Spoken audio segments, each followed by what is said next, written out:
En la sección anterior vimos cómo analizar circuitos que contengan transistores bipolares. En concreto, lo que vamos a estudiar en esta asignatura y lo que vimos en esa sección es cómo analizar la parte del circuito que polariza al transistor, es decir, la parte del circuito correspondiente a tensiones y corrientes continuas.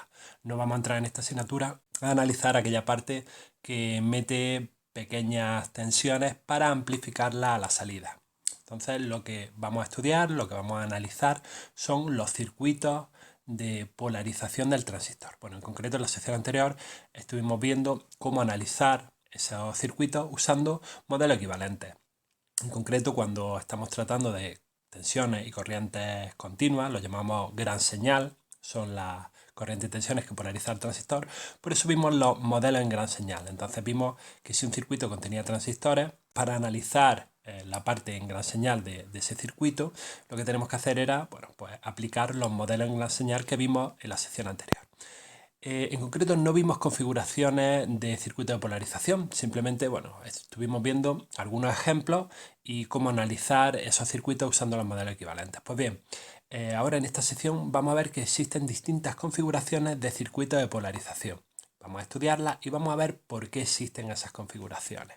En concreto, que existan una u otras configuraciones se debe todo al efecto de valor de beta sobre la polarización. Ese parámetro beta, que en la sección anterior estuvimos analizando ciertos circuitos y vimos que para beta igual a 100 la polarización del transistor estaba en cierta región, en algunos, por ejemplo, en la región activa, pero si el parámetro beta cambiaba de valor, por ejemplo, beta igual a 300, vimos que en algunos casos pasábamos de trabajar en la región activa a trabajar en saturación.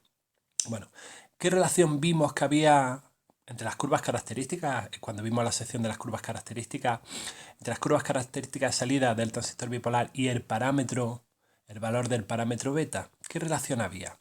Bueno, pues si el valor de beta es mayor, lógicamente las curvas características de salida van a ser más altas y la separación entre ellas va a aumentar.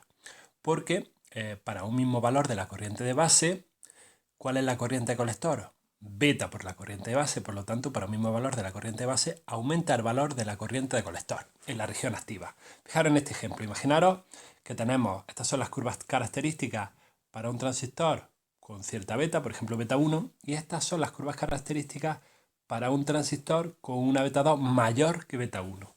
Bueno, pues si nosotros tenemos cierta corriente de base, llamémosla IB2, pues en este transistor con esta beta tendremos una corriente de colector, esta de aquí, que es beta 1 por esa corriente de base, y en este otro transistor, para la misma corriente de base, IB2, como tenemos una beta mayor, lógicamente la corriente de colector, que es beta por esa corriente de base, es mayor. Aquí está esta corriente de colector y esta es mayor. ¿Eso qué implica? Pues lo que vemos aquí de las curvas características. Vemos que para una corriente de base I sub B1, esta sería la curva, mientras que para este otro transistor la curva estaría más alta porque su corriente de colector es beta por la corriente de base y la beta es mayor, ¿vale? ¿Comprendéis el efecto de que la beta aumente en las curvas? ¿Veis que si la beta aumenta, las curvas son más altas? ¿Vale? Eso es lo que ocurre. Bueno, pues si tenemos el mismo circuito de polarización a la salida, la línea de carga no cambia en ambos casos. Lo único que está cambiando de un caso a otro es el transistor, la beta del transistor. Por lo tanto, la línea de carga es la misma. Pues vemos que para una misma corriente de base, en ambos casos, si tenemos una corriente de base I sub B2, esta es la curva que tenemos que mirar, por lo tanto el punto de polarización está aquí, mientras que si cogemos este otro transistor para el mismo circuito de polarización, el punto Q está en esta otra posición, con esta otra corriente colector y esta otra tensión colector emisor. Bueno, pues eso nos va a afectar a nosotros en nuestro punto de polarización, nuestra región de trabajo. Como acabamos de ver en los ejemplos anteriores, la variación del valor del parámetro beta del transistor puede dar lugar a que con el mismo circuito de polarización, a la entrada y el mismo circuito de polarización a la salida, es decir, si tenemos el mismo circuito de polarización a la entrada, vamos a tener la misma corriente de base. y con el mismo circuito de polarización a la salida vamos a tener la misma línea de carga. Ahora lo vamos a ver. Bueno, pues si tenemos esos mismos circuitos de polarización, si el transistor tiene un parámetro beta distinto, pues podemos estar en región activa o en saturación. Y lo vamos a ver en detalle. Supongamos un circuito de polarización con un transistor bipolar con beta igual a 100 o con beta igual a 300. Pues para beta igual a 100, imaginaros que las curvas características de salida, las que relacionan la corriente colector con la tensión colector-emisor, imaginaros que el circuito de polarización a la salida da esta línea de carga. ¿Vale? Bueno, pues para beta igual a 300, aquí tenemos para beta igual a 300 también las curvas características de salida, la línea de carga es la misma porque el circuito de polarización es el mismo, solo cambia el transistor. Solo hemos cambiado un transistor de beta igual a 100 por uno de beta igual a 300. Bueno, ahora imaginaros que de todas las curvas características de salida cogemos únicamente, en vez de todas esas que teníamos a la salida, cogemos únicamente aquella correspondiente a la corriente de base que tenemos nosotros a la entrada, que le impone el circuito de polarización de entrada. Imaginemos que es una corriente de base de 71,5 microamperios. Pues solo cogemos esta de aquí, que es la curva característica correspondiente a esa corriente de base. ¿Qué sucede? Que para beta igual a 100 es esta de aquí. Bueno, pues además eso lo tenemos muy claro. Fijaros, ¿qué corriente de colector nos sale? Pues para la región activa, la corriente de colector es corriente de base, beta por la corriente de base, 100 por 71,5 microamperios, 7,15 miliamperios. Está clara que esta es la curva característica para esa corriente de base. Para el transistor de beta igual a 100, ¿cómo serán las curvas características? Vamos a coger únicamente también la correspondiente a nuestra corriente de base, la de 71,5 microamperios. En ese caso, ¿cuál es esta de aquí? Fijaros, nos lo daría el fabricante, nos daría para beta igual a 300, esta sería la curva característica. Es evidente que esa, ¿por qué? Porque fijaros, para la región activa, la corriente de colector es beta por la corriente de base, es decir, 300 por 71,5, 21,45 miliamperios. ¿Vale? Bueno, pues estas serían, para beta igual a 100 y para beta igual a 300, las curvas características de salida con su punto Q de polarización. Y fijaros lo que pasa. Bueno, lo que comentaba, que en ambos casos la línea de carga a la salida es la misma, porque tenemos el mismo circuito de polarización, con lo cual eso no cambia.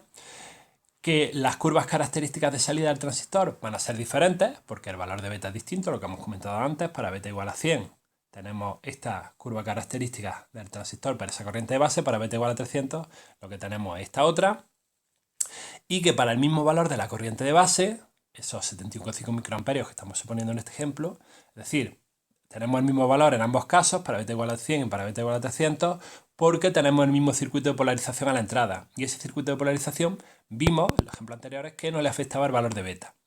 Bueno, pues vemos que en un caso la corriente de colector nos sale 7,15 miliamperios y en otro 21,45 miliamperios, porque la corriente de colector es beta por la corriente de base. En un caso beta igual a 100 y en otro caso beta igual a 300.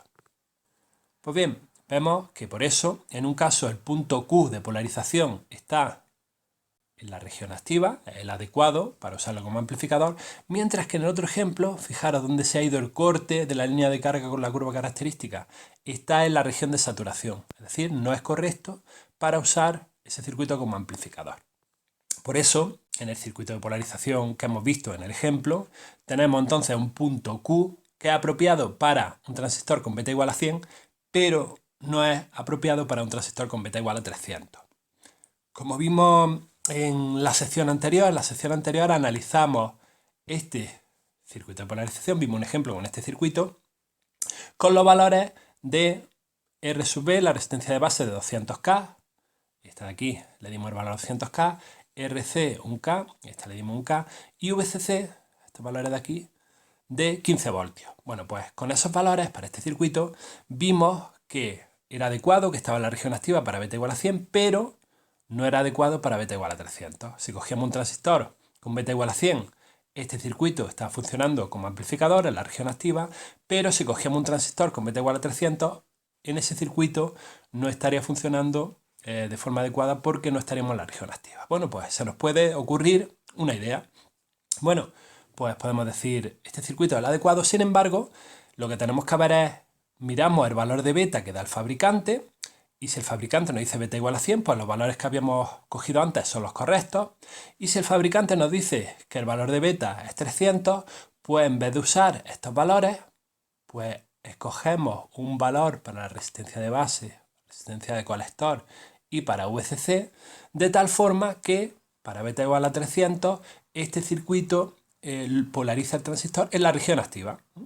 Podríamos pensar que podemos diseñar con este circuito de polarización, podemos darle unos valores a RB, RC y VCC adecuados para que con ese valor de beta este circuito esté funcionando en la región activa. Bueno, pues no.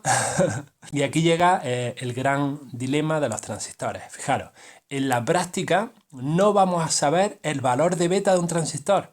A diferencia de lo que llevamos viendo a lo largo del tema, que decíamos beta, pues este transistor nos dicen que beta igual a 100 o nos dicen que beta igual a 300. Pues no sabemos realmente el valor de beta.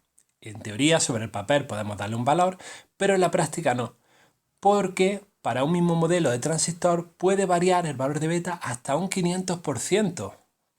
Pues esto cambia mucho las cosas. Vamos a ver.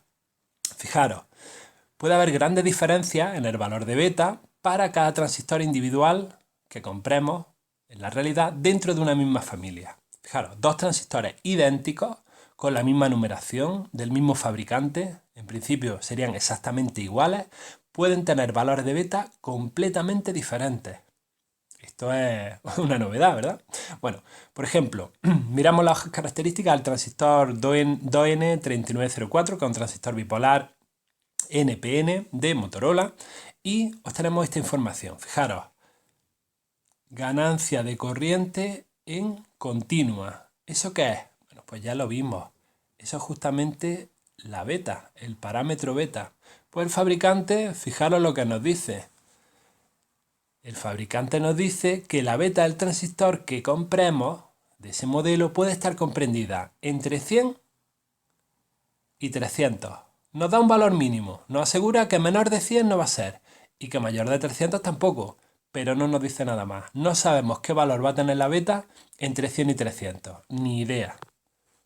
Bueno, pues eso es un problema, porque con el circuito de polarización que hemos estado viendo a lo largo de todo el tema, que es el más sencillo, para beta igual a 100 ya hemos visto que podía estar en la región activa, pero para beta igual a 300 se nos iba a saturación.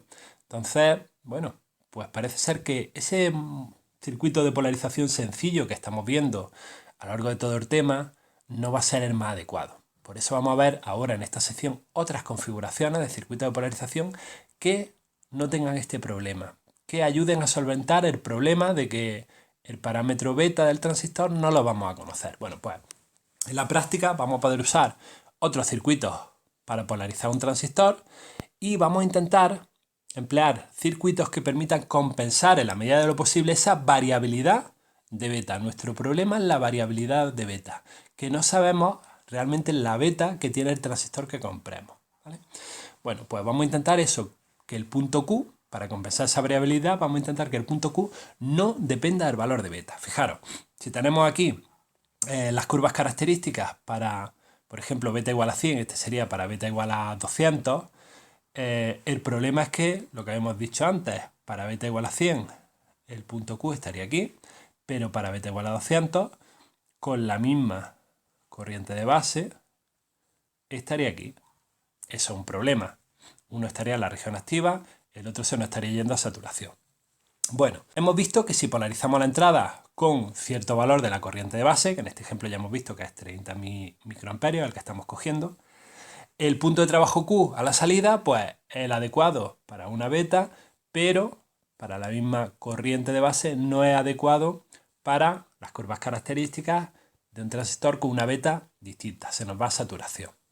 Bueno, ¿sería posible entonces un circuito de polarización que haga que el punto Q de trabajo esté siempre en esta zona, independientemente del valor de beta, que en vez de irnos aquí, sigamos por aquí cuando beta vale un valor mayor? ¿Sería posible? Bueno, pues vemos que lo que necesitamos es un circuito de polarización que haga que cuando beta aumenta, que pasemos a una beta mayor, la corriente de base disminuya. Fijaros, si lo que queremos es estar por esta zona, necesitaríamos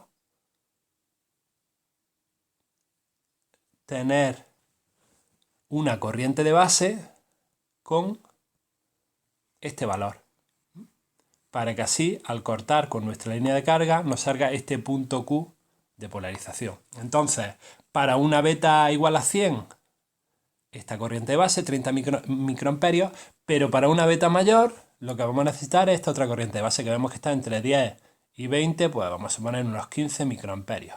Vale, lo que necesitamos es justamente eso, un circuito de polarización que si beta es mayor, que aquí tenemos una beta y aquí tenemos una beta sub 2 mayor que la beta anterior, la beta sub 1, pues que la corriente de base disminuya para compensar ese aumento de beta.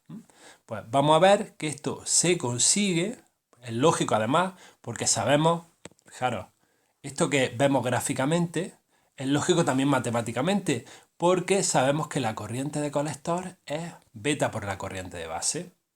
Con lo cual, lo que queremos con este punto de polarización que se mantenga en la misma zona, fijaros, es que se mantenga una corriente de colector del mismo valor en ambos casos.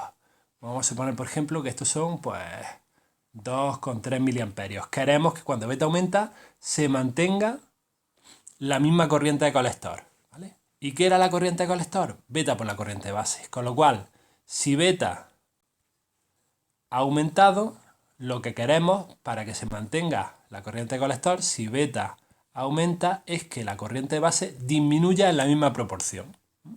Por lo tanto, si beta ha aumentado al doble, lo que queremos es que la corriente de base, ¿veis?, disminuya a la mitad para que la corriente de colector se mantenga estable. Esa es la idea, ese es el objetivo de los circuitos de polarización. Bueno, pues vamos a ver que esto se consigue con circuitos que realimentan parte de la salida, que era nuestra salida. Esta salida era la corriente de colector. Pues realimentan parte de esa salida hacia la entrada. Esta es la idea básica que usan los circuitos de polarización más empleados.